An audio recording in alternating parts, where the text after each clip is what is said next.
Así inicia Es Noticia, Noticia en Profundidad. Qué placer acompañarles. Soy Tatiana Pérez, les saludo desde nuestra sede central en Caracas, en Venezuela. A partir de este momento, en la próxima hora, tenemos 3 temas que son noticia. Aquí están primero desplegados en titulares. Es noticia Bélgica. Con evidentes tensiones y diferencias terminó la cumbre de la CELAC-Unión Europea. Durante 2 días se evidenció el abismo de las agendas, necesidades e intereses de ambos continentes. A Europa le interesa el comercio para frenar a China, a América Latina le interesa que Europa sea socio entre iguales. Lo analizamos. En noticia Venezuela. La verdad del país bolivariano al mundo fue llevada por la vicepresidenta Delcy Rodríguez a la cumbre de la CELAC. Allí exigió el fin del bloqueo de Estados Unidos y de sus aliados, varios de ellos europeos, que contrariamente hablaron de los principios de Naciones Unidas. Principios que no incluyen ilegales sanciones. Lo analizamos.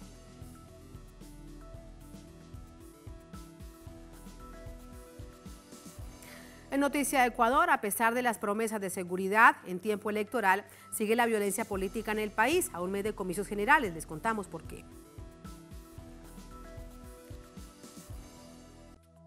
Noticia casi comienza. Bienvenidos, bienvenidas.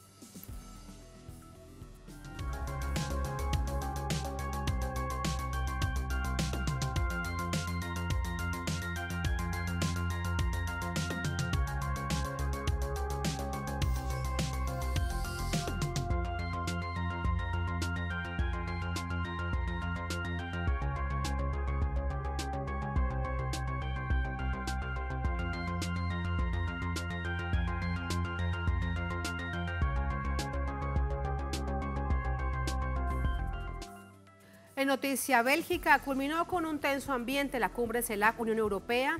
Allí hubo rechazo desde América Latina, desde nuestra región, al intento de imposición de la Unión Europea a la agenda final. Vamos a verlo.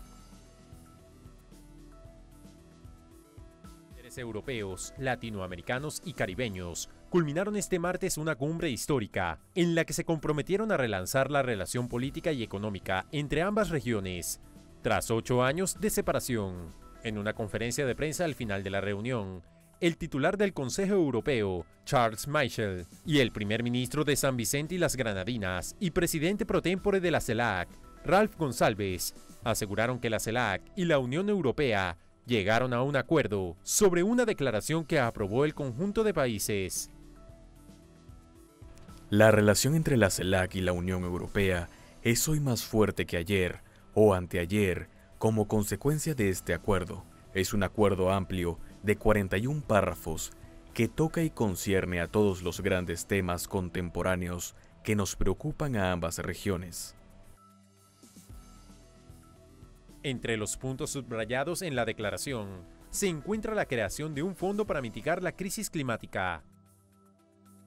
Sobre el cambio climático, el punto 23 de esta declaración dice subrayado la importancia de los países desarrollados para movilizar $100.000 millones a esto. Me lo prometieron en Estocolmo en 2009, y bueno, pues 2020 y nada. Y ahora sí tenemos estos 27 países de la Unión Europea que dicen sí, que sí queremos hacer algo sobre este tema muy importante. Es una declaración fundamental. Tenemos ahora que materializarla y trabajar con una serie de detalles, y hay otros apartados de ese calibre. Asimismo, el lanzamiento de una agenda de inversión entre las regiones de Latinoamérica y el Caribe con Europa. Así lo anunció la presidenta de la Comisión Europea, Ursula von der Leyen. Hemos tenido buenos frutos y quiero centrarme en la parte de los frutos para nuestros pueblos y nuestras empresas. Hemos lanzado la agenda de inversiones de la pasarela global para América Latina y el Caribe. 45.000 millones de inversiones europeas de buena calidad a Latinoamérica y el Caribe. Más de 135 proyectos ya están en camino, así que es un buen comienzo. Más de 135 proyectos. Sin embargo, la declaración final no fue respaldada por el gobierno de Nicaragua. No firmo, apruebo ni acompaño lo que hoy fue anunciado, pomposa y mentirosamente, como declaración de consenso de la tercera cumbre CELAC-Unión Europea. A través de un comunicado, el canciller de Nicaragua, Denis Moncada, apoyó a naciones como Cuba, Rusia, Irán, Siria, China y Venezuela, que junto a su país han sido afectadas por sanciones en diversos ámbitos. En el 15º párrafo del acuerdo final, respecto al conflicto en Ucrania, no hubo consenso, aunque representantes de la CELAC elevaron su voz por la paz y la autodeterminación de los pueblos. Asimismo, varios mandatarios latinoamericanos exigieron mayores condiciones de equidad y respeto ante las acciones neocolonialistas. A todos, como bien dijo Úrsula, nos preocupa la situación de la guerra en Ucrania. Claramente nos preocupa. Y los países de América Latina siempre hemos expresado nuestra voluntad de ayudar y colaborar para que rápidamente se recupere la paz, que sea una paz sostenible y que sigamos declarando que la guerra no es el camino para hacer planteos en un mundo multilateral que tiene sus propios organismos, que habrá que mejorar, corregir, pero que existen y que debemos respetar. Esta reunión fue impulsada principalmente por España, que asumió el 1 de julio la presidencia semestral rotativa del Consejo de la Unión Europea. Además del conflicto en Ucrania, se debatieron temas en el ámbito económico y social, concernientes a ambas, el bloqueo de Estados Unidos en contra de Cuba y la relación con el sector privado. La última cumbre de ambos bloques fue en 2015. En 2017 no se realizó por diferencias respecto a la participación de Venezuela. La Unión Europea se sumergió en problemas internos como el Brexit, la pandemia del coronavirus y finalmente el conflicto entre Rusia y Ucrania, que generó una grave crisis energética. El comercio entre América Latina y el Caribe y la Unión Europea creció rápidamente entre 2013 y 2022, con un aumento del 59% en el caso de las importaciones y del 37% en el de las exportaciones, según datos de la CELAC.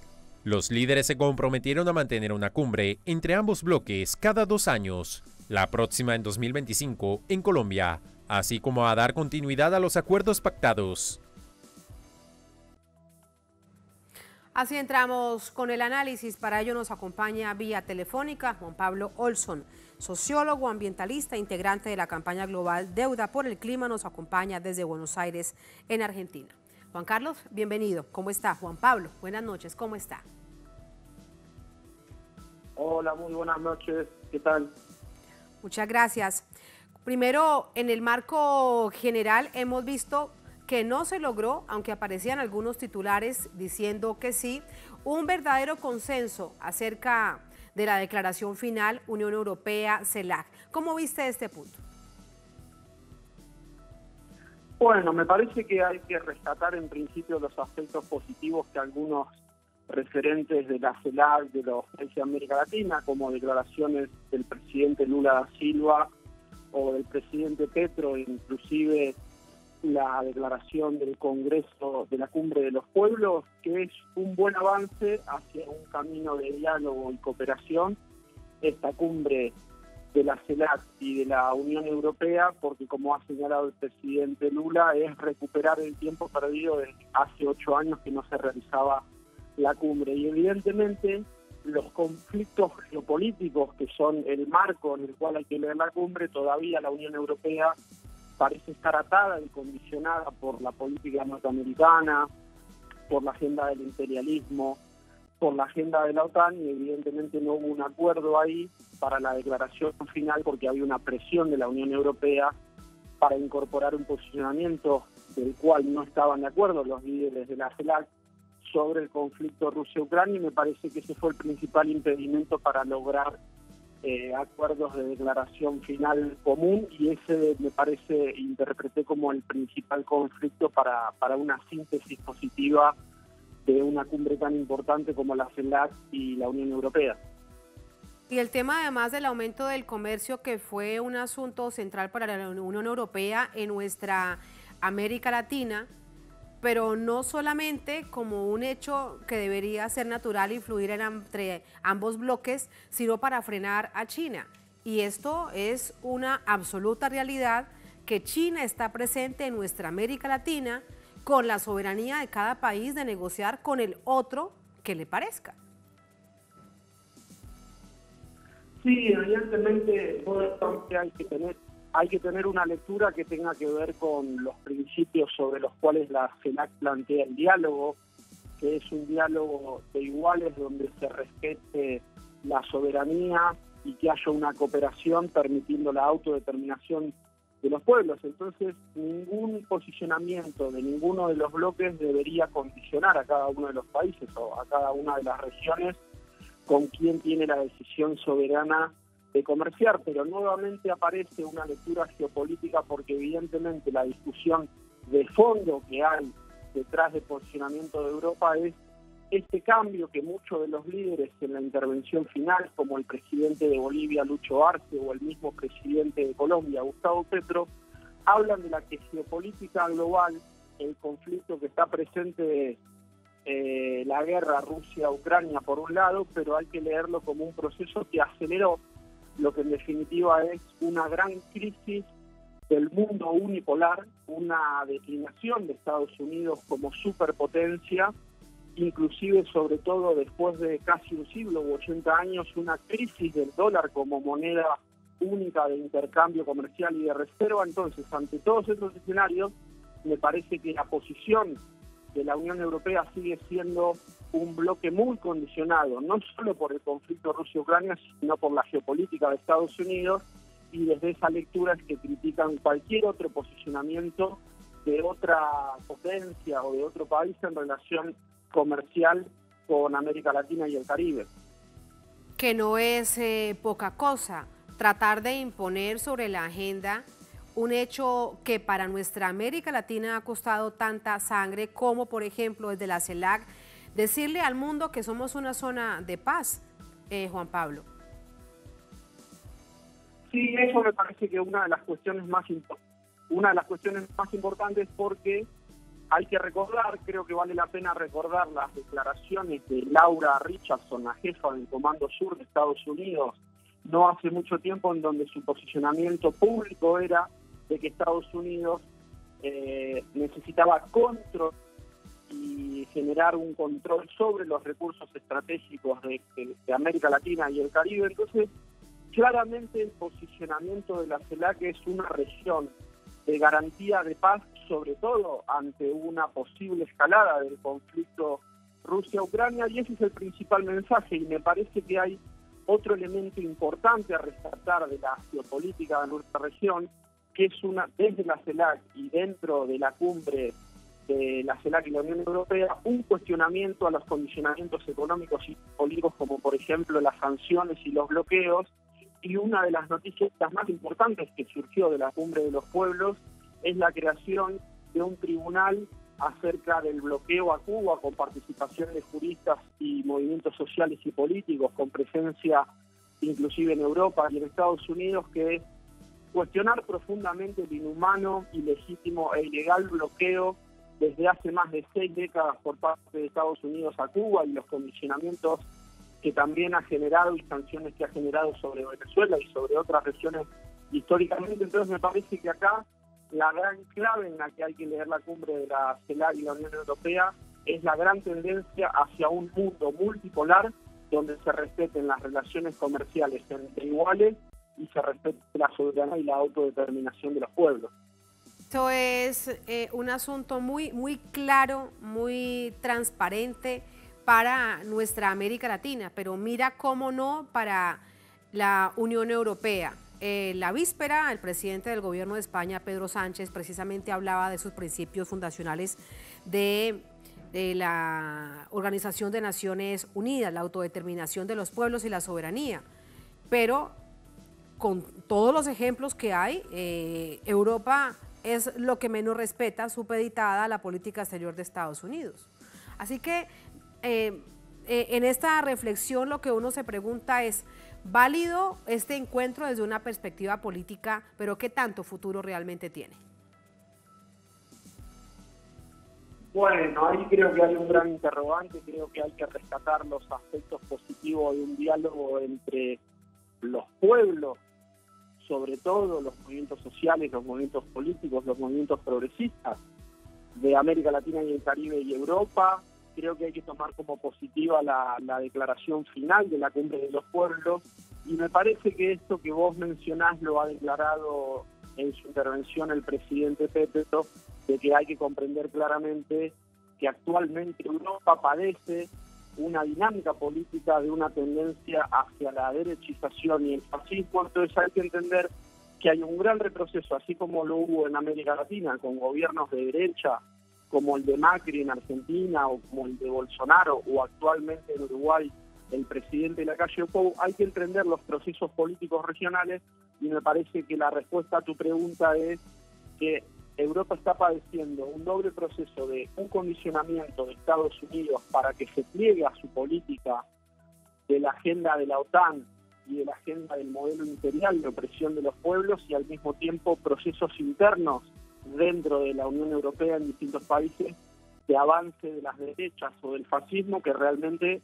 me parece un escenario altamente preocupante, y el presidente de Colombia, Gustavo Petro, lo planteaba, que en ese escenario América Latina y el Caribe aparecen como un faro de avance de modelos nacionales y populares y progresistas, y te diría que es un interrogante cómo va a avanzar la agenda de este diálogo de cooperación e intercambio entre América Latina y el Caribe y la Unión Europea. Hay que ver cómo evolucionan los acontecimientos geopolíticos. Sí, nos dices que es altamente preocupante, y agregamos es altamente peligroso ver todo cuanto sucede y tan rápidamente dentro del bloque europeo, incluso la propia Alemania, que también tiene crisis internas de carácter política, económica y social, que se erigía como el gran motor e impulsor en todo sentido del bloque europeo. Pero en conclusión, con respecto a lo que nos dices, Juan Pablo, la respuesta estaría en los propios pueblos, en nuestros pueblos, en la capacidad de estar unidos y de mantener estos lazos para también saber cómo decidir.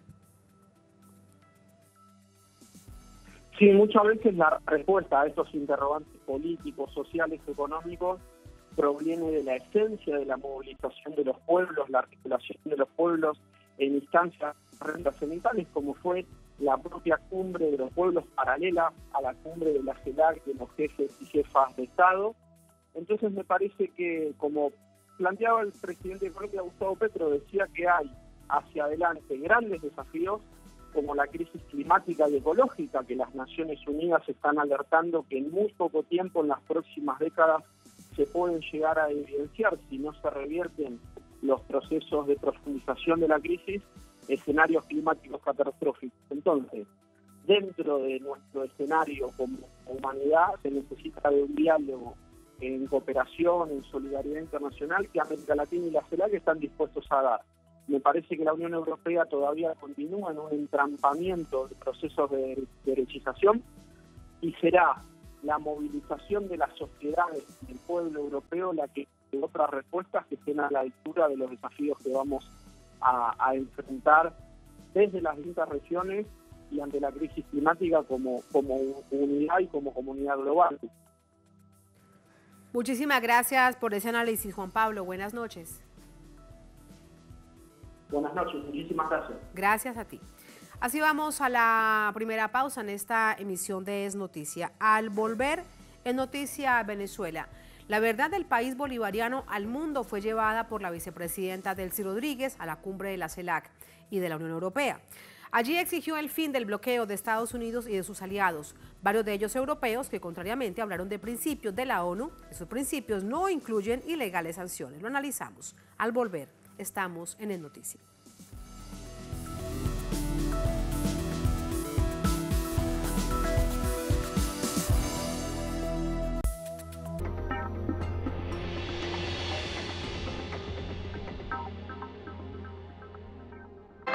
Desde el portal web europeo Dailymotion encuentras todo nuestro contenido en vivo, en español e inglés. Síguenos y mantente informado, porque Telesur siempre da más. La Paz, obras a su altura.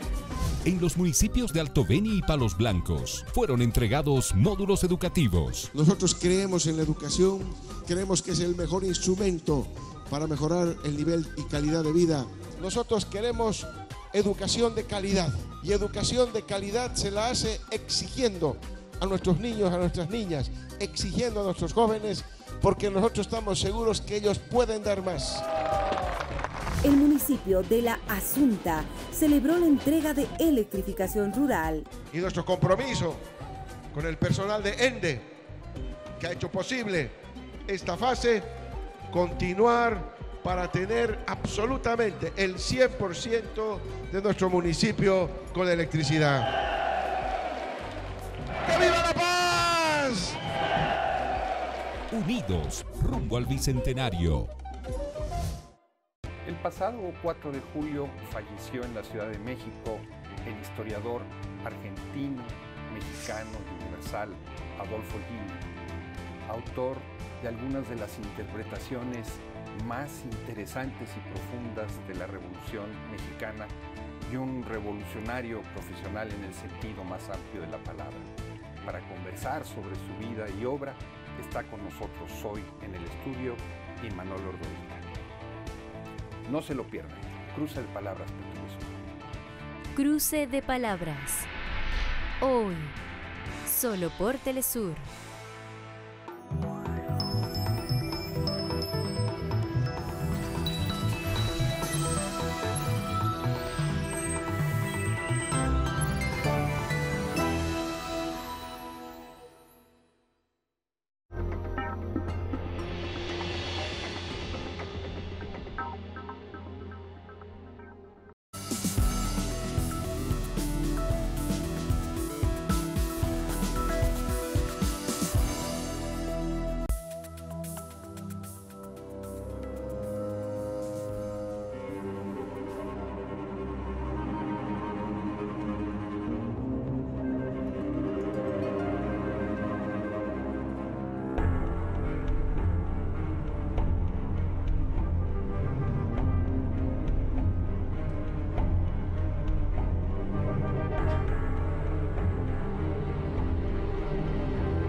En Noticia Venezuela, en Bruselas, la vicepresidenta de la Nación Bolivariana, Delcy Rodríguez, expuso las agresiones a las que ha sido sometido el pueblo por parte de Estados Unidos y de sus aliados. Exigió el fin del bloqueo criminal y abogó por un camino de paz y de cooperación.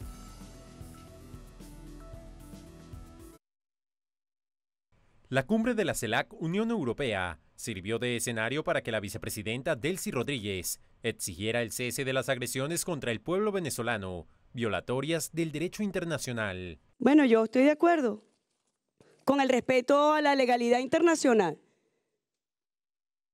Es lo único que puede protegernos frente a grandes potencias hegemónicas. Pero es que el bloqueo es una violación directa a la Carta de las Naciones Unidas.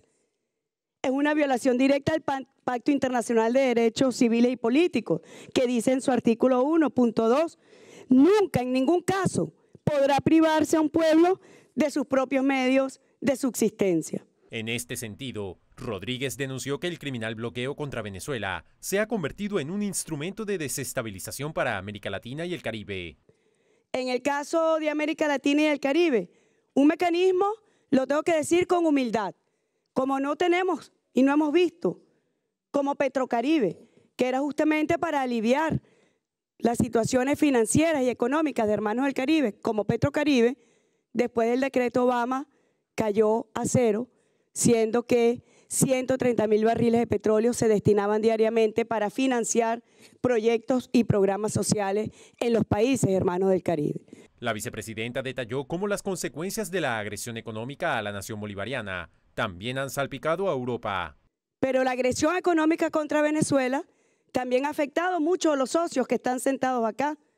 En Europa, por ejemplo, las empresas europeas energéticas que tenían proyectos de negocio para la producción de 730.000 barriles día, hoy están en 30.000 barriles día de producción. La Unión Europea es uno de los verdugos del pueblo venezolano. El 7,2% de las 929 medidas coercitivas unilaterales que pesan sobre Caracas provienen del bloque. Según cifras del Observatorio Venezolano Antibloqueo, 8 países integrantes de la Unión Europea, a los que se suma el Reino Unido, mantienen bloqueados fondos pertenecientes a 29 organismos del Estado venezolano en 11 instituciones financieras de Europa, que alcanzan un monto de $4.578.690.989. La vicepresidenta venezolana destacó que a pesar de ello, el mensaje que llevó al foro birregional es de unión, paz, coordinación y amistad. Así que la propuesta de Venezuela es muy clara. La propuesta de Venezuela es establecer mecanismos de comunicación, de coordinación permanente entre nuestros dos bloques, donde tenemos muchos caminos para la cooperación y para el encuentro, superando nuestras divergencias, superando nuestras diferencias, pero sabiendo que al frente lo que tenemos es las amenazas más graves que ha vivido la humanidad. Una de esas amenazas es la crisis climática, sobre la que Rodríguez señaló que debe existir verdadera disposición para trabajar en mitigar sus efectos. Allí están los hechos, un aspecto específico que se registraba durante estos 2 días en la cumbre de la Unión Europea, CELAC, en Bruselas, después de 8 años de no haberse visto cara a cara ambos bloques, ambos continentes. Y con respecto específicamente a el papel que ha cumplido Venezuela en el continente europeo, en donde la vicepresidenta de la Nación llevaba la verdad del país, de la nación bolivariana, en particular exigiendo el fin del bloqueo contra este país suramericano. Así va el análisis. Para ello nos acompaña Fernando Rivero, es abogado, magíster en filosofía de la guerra, analista político. Fernando, bienvenido, ¿cómo estás? Buenas noches. Buenas noches, gracias Tatiana por la invitación. A ti muchísimas gracias. Después de 8 años es cierto que no se encontraban estos bloques de ambos continentes. Durante 8 años han pasado muchas cosas, pero si algo se ha incrementado es el bloqueo ilegal por parte de Estados Unidos y de sus aliados en contra de naciones. No solamente el tema de Cuba, que también se ha exacerbado con los años, pero también y en particular, quiero pedirte tu análisis con respecto a Venezuela. Pero allá, en el marco de esta cumbre y este escenario, a varios jefes de Estado y de Gobierno los escuchábamos hablar de principios de Naciones Unidas.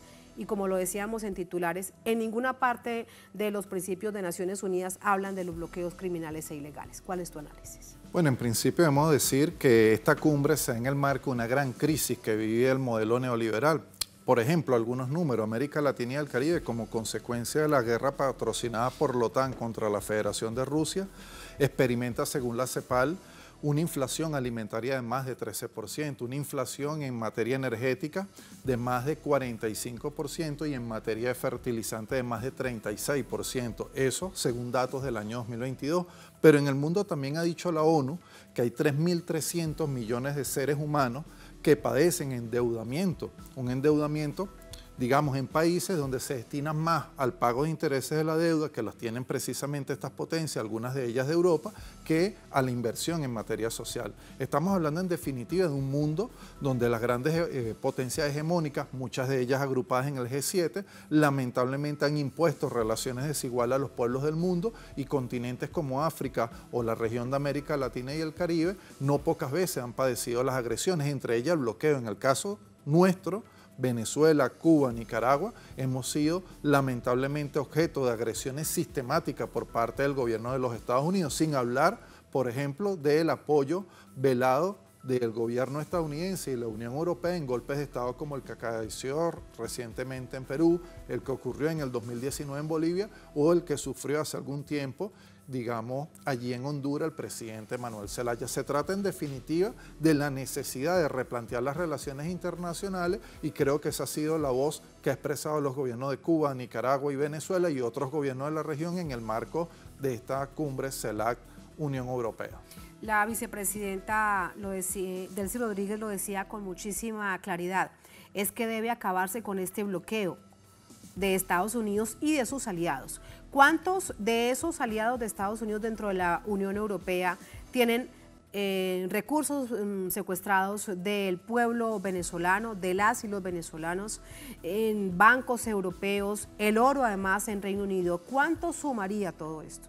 Fíjate, creo que allí lo más importante de destacar es que mientras en la cumbre se hablaba de respeto al derecho internacional público, se enarbolaba por parte de esta potencia el tema de los derechos humanos, por otra parte, esas fuerzas hegemónicas en la Unión Europea promovieron un acuerdo en el Parlamento Europeo para nuevamente cometer un atropello contra el pueblo venezolano y tener una injerencia clara en los asuntos internos. La deuda, ahorita yo no tengo el número, Tatiana, en este momento, pero es una deuda multimillonaria. Podemos hablar, por ejemplo, no estuvo allí en la Unión Europea, pero es parte de las agresiones contra Venezuela, Reino Unido, que por el Brexit obviamente no está, sí. Pero allí tenemos el oro de la República, en los bancos de Portugal, de España, de Alemania, Francia, tenemos también retenido parte importante del patrimonio, sin hablar, por supuesto, del patrimonio venezolano que pertenece a todo el pueblo de Venezuela que está retenido allí en los Estados Unidos. Por ejemplo, Citgo, que es uno de los casos más emblemáticos. Claro, que además es un verdadero robo con todo lo que se ha hecho dentro de Estados Unidos de un bien de Venezuela. Pero volviendo al tema de Europa, has hablado de Francia. ¿Y cómo analizas entonces, de hecho, cómo lo calificas, dirías un poco más hasta hipócrita la postura del presidente Emmanuel Macron?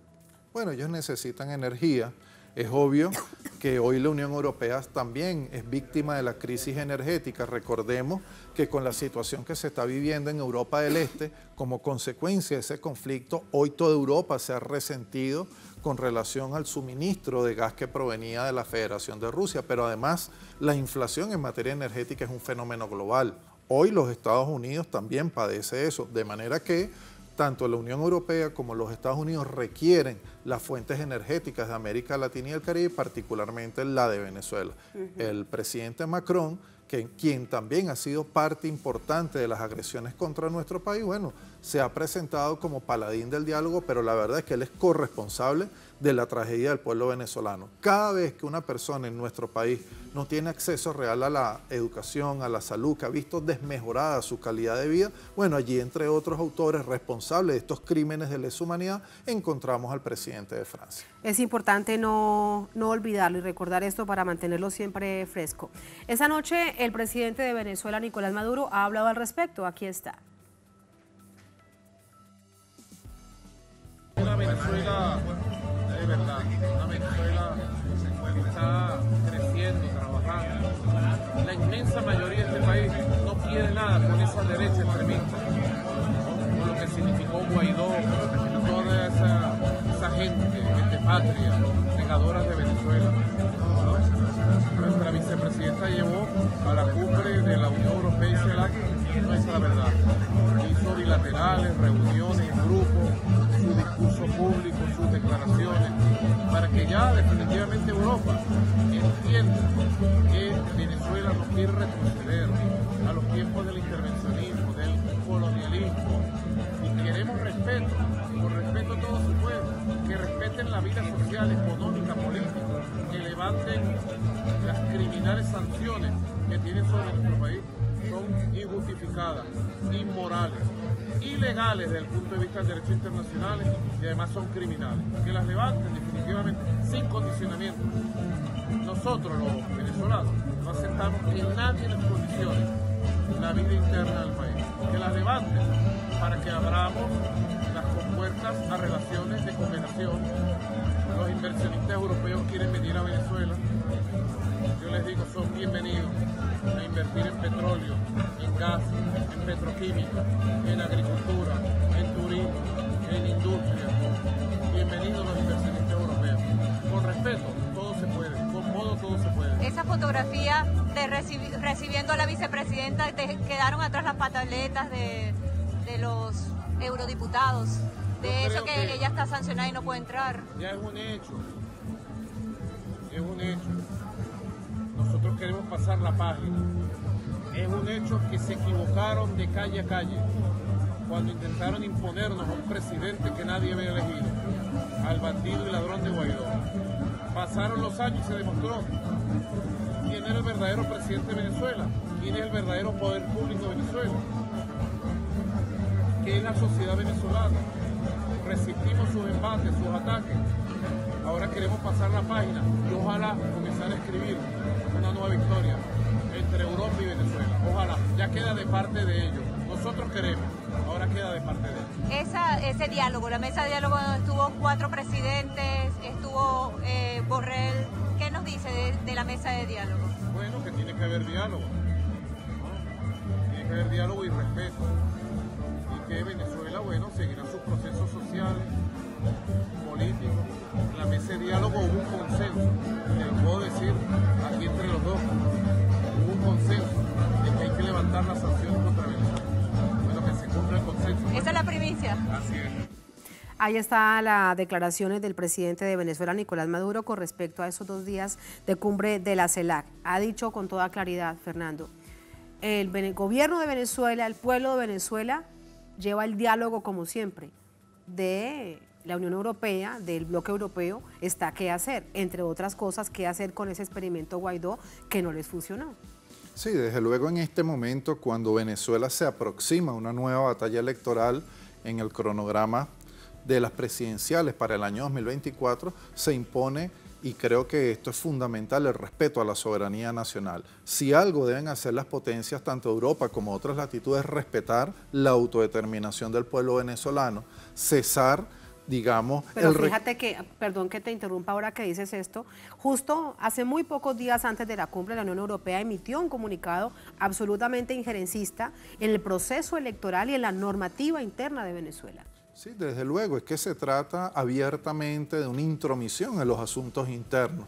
Tanto es así que los gobiernos de Cuba y de Venezuela, en el transcurso, en el preámbulo y durante la cumbre, han denunciado el intento de imponer una agenda a la política exterior de países soberanos de la región de América Latina y el Caribe. Todo esto configura la alevosía, digamos que la grosería en materia de política exterior de potencias que lamentablemente quieren apelar, digamos, a posiciones neocoloniales para imponer su agenda geoestratégica y particularmente en el caso de América Latina y el Caribe, para ellos es muy importante reposicionarse con relación a competidores como China, Rusia, Irán, pero además les interesan recursos geoestratégicos como el litio y el petróleo. Por ello, han tratado lo que no lograron en la cumbre CELAC, Unión Europea, han tratado de hacerlo con Mercosur, una negociación un poco más acotada con 4 o 6 países, lo propio han intentado hacer en el marco de la cumbre con CARICOM, en fin, tratar de imponer su agenda geopolítica a los pueblos de la región. Se trata en definitiva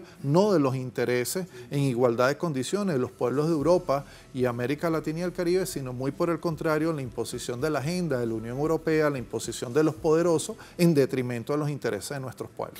¿Y cómo valoras en todo caso que todos los presidentes, los representantes, delegaciones de nuestros países estuviesen allí y dijesen abiertamente lo que cada uno pensaba a los ojos de la Unión Europea? Creo que expresa por una parte la diversidad, la pluralidad política que reina en esta parte del mundo, pero al mismo tiempo no fueron pocos las voces que reclamaron respeto a la soberanía de los pueblos, respeto a la vida, la necesidad de preservar la Amazonía, la necesidad de luchar juntos por el cambio climático, temas que no estaban en la agenda de la Unión Europea. Y yo te coloco, por ejemplo, Tatiana, a propósito de la crisis que hoy vive en la humanidad, cifras sobre el África. Por ejemplo, como consecuencia del cambio climático hoy, según la ONU, dice que 700 millones de seres humanos desde la actualidad al 2030 se van a desplazar en África, ya que no cuentan con agua potable. Pero podemos decir también que según la ONU, 1 de 4 seres humanos no tiene acceso a fuentes de agua protegida, es decir, la vida está en riesgo. Y creo que los países de América Latina, los gobiernos progresistas particularmente, han planteado de manera reiterada este tema y creo que esto es un paso importante en relación a la construcción de nuevas relaciones. Sin embargo, la Unión Europea, particularmente las potencias que la dirigen, no van, digamos, a renunciar a su papel como potencias imperialistas. Y para ello un ejemplo, tú me preguntabas las cifras, consultaba muy rápidamente mientras veíamos el video del presidente y podemos decir que contra Venezuela, Suiza, Reino Unido y la Unión Europea han cometido 20% aproximadamente las medidas coercitivas unilaterales que hoy padece el pueblo venezolano. Eso da una idea de que el doble rasero, hablan por una parte de los derechos humanos, hablan por otra parte de relaciones de igualdad, de que van a colocar inversiones en los países de la región, pero por otra parte confiscan el patrimonio de nuestros pueblos, imponen una agenda neocolonial y bloquean a países por pensar diferente. Si quisieran hacer de verdad algo positivo, pues sería entonces entregar todos esos recursos a Venezuela que son del pueblo, por ejemplo. Desde luego. O por ejemplo, acabar con el conflicto que se está librando en territorio ucraniano para que los granos que hoy pudieran ayudar a los pueblos de otras latitudes, inclusive a los pueblos de la misma Europa, pudieran llegar y así contribuir a garantizar la seguridad alimentaria. Pero no se trata de esto, se trata en definitiva de una Unión Europea que está arrodillada a los intereses de la Casa Blanca, que está tratando de inmiscuirse en una agenda que está direccionada desde Washington y que tiene por objeto someter a los pueblos del mundo y tratar de evitar el surgimiento de un nuevo orden internacional. De esto se trata y es un poco la estrategia de la Unión Europea para América Latina y el Caribe. Lo que subyace como parte de la política exterior de la Unión Europea en contravía de la política exterior de cada uno de los países de nuestra América Latina. Muchísimas gracias, Fernando, por el análisis. Buenas noches. Gracias a ti, Tatiana. Muchas gracias. Así vamos a la última pausa en esta emisión de Es Noticia. Al volver en Noticia Ecuador, a pesar de las promesas de seguridad en tiempo electoral, sigue la violencia política en el país a un mes de los comicios generales. El domingo pasado fue asesinado Ryder Sánchez, candidato al Parlamento por la coalición que apoya a Otto Sonnenhösner a la presidencia. Un escenario no conocido en el país que analizamos al volver en El Noticia.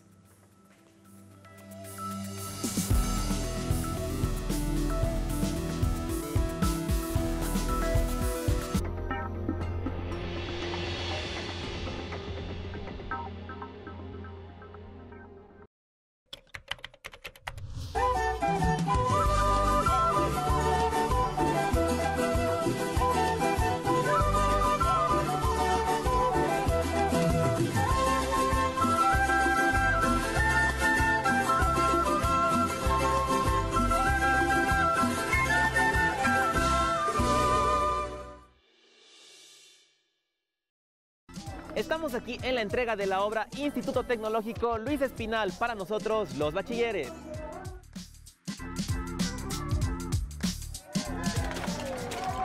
Y esta es la increíble infraestructura del Instituto Técnico. Acompáñenme en este tour virtual.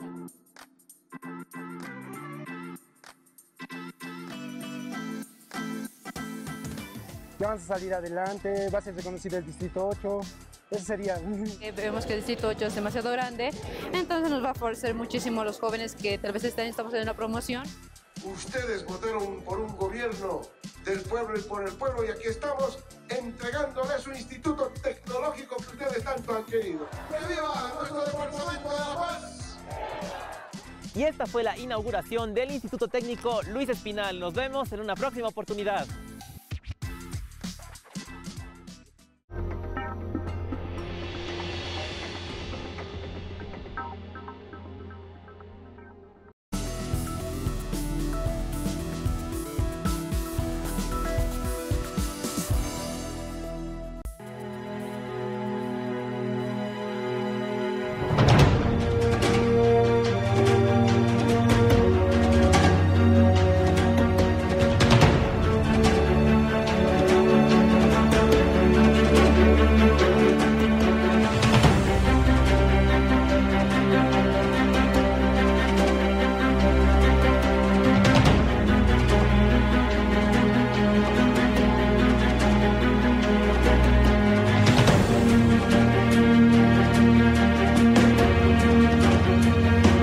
Noticia Ecuador, la presidenta del Consejo Nacional Electoral lamentó el asesinato del candidato al Parlamento Ryder Sánchez el pasado domingo.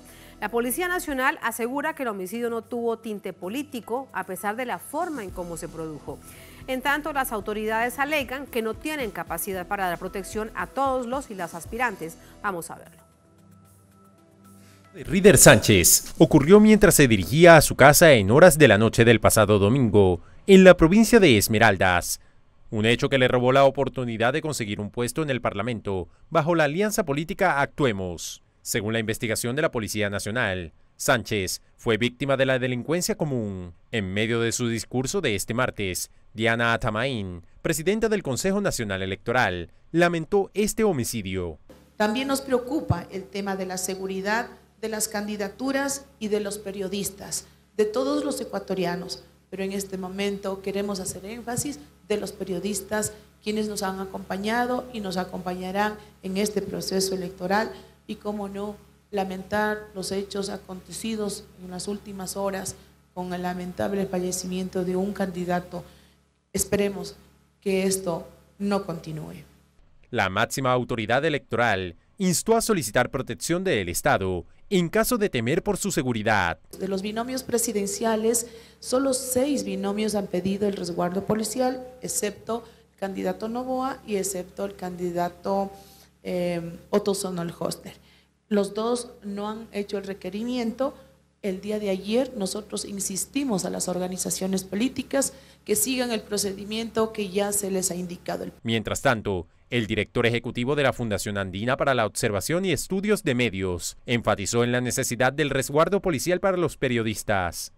Adicionalmente, vemos que en los procesos electorales las agresiones contra periodistas sufren un incremento sustancial y es necesario minimizar los riesgos. Y es por eso que incluso con las autoridades electorales, con la presidenta Diana Tamaín, hemos estado trabajando en una resolución para que el CNE proteja en contextos electorales de mejor forma, cree el marco, cree una robusta marco normativo para que el trabajo periodístico se desarrolle de la mejor manera. Aunque las autoridades reconocen los riesgos en el país para los binomios presidenciales, alegan que no tienen capacidad para dar protección a todos los candidatos y sus alternos. El pueblo ecuatoriano vive una ola de violencia que se acrecentó ante las elecciones presidenciales anticipadas, tras el decreto de muerte cruzada dictado por el presidente Guillermo Lasso, que implicó la disolución del Poder Ejecutivo y la Asamblea Nacional, para no someterse a un juicio político que lo acusaba de varios delitos. Según las estadísticas de la Policía Nacional, la nación registró un aumento del 58% en la tasa de homicidios desde el 2022. Aseguran que de seguir la tendencia, el 2023 terminará siendo el año más violento del país, con 40 asesinatos por cada 100.000 habitantes. Así entramos con el análisis. Para ello nos acompaña Carla Álvarez, especialista en seguridad, nos acompaña desde Quito, en Ecuador. Carla, bienvenida. ¿Cómo está? Buenas noches. Hola, buenas noches. Un saludo a toda la audiencia. Muchísimas gracias. Carla, si miramos hacia atrás otros procesos electorales, ¿recuerda usted algo similar a lo que se ha registrado en este último tiempo en el país y ahora, por supuesto, enmarcado en el proceso político electoral? Definitivamente no. Estamos ante las elecciones más violentas de la historia en el 2023. Es importante reconocer o acordarnos que el Ecuador ha tenido elecciones seccionales en febrero del 2023, donde se han elegido a las autoridades locales, y ahora pues tenemos un proceso de elecciones anticipadas para la elección de los binomios presidenciales y también de los asambleístas nacionales y locales. Entonces, a lo largo de este año hemos tenido los procesos electorales más violentos de la historia del país. Nunca hemos tenido esta oleada antes.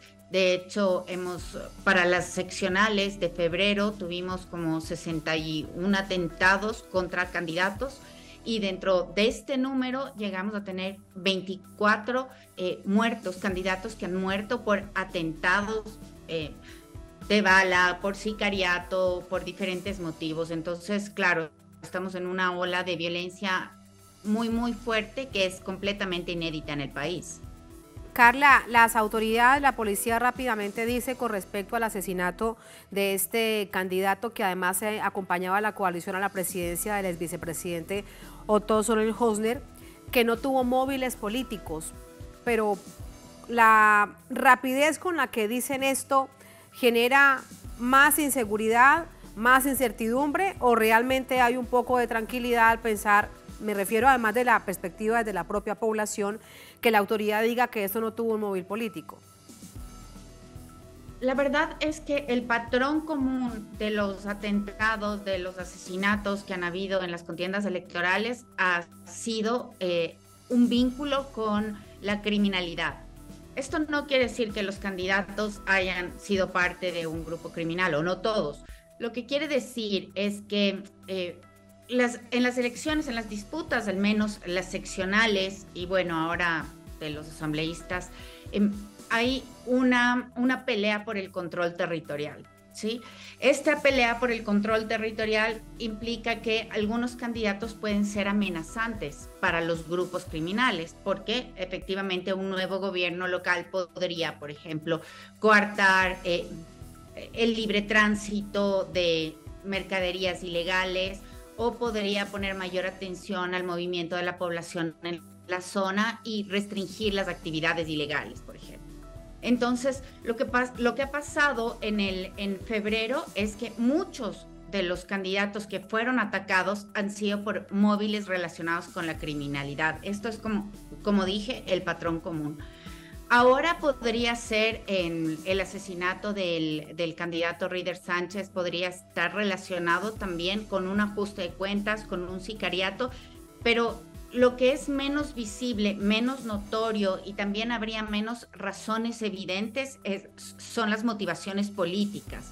Es decir, estamos en un conflicto ahora donde la criminalidad necesita tener una gobernanza sobre los determinados territorios para operar, para que siga siendo rentable el crimen, y pues las autoridades locales sobre todo juegan un papel esencial, y si es que hay una autoridad que se opone a ser parte del grupo criminal o que tiene una resistencia a colaborar de alguna manera con ellos, pues puede sufrir atentados. Eso es lo que estamos viendo ahora en el país. Y es extremadamente grave porque queda aún un mes de este proceso electoral. Carla, muchísimas gracias. Buenas noches. Muchas gracias a ustedes. Hasta una buena luego. noche. Muchas gracias. A ustedes gracias por habernos acompañado. Ponemos punto final a esta emisión de Noticia. Hasta mañana. Sigan con nosotros.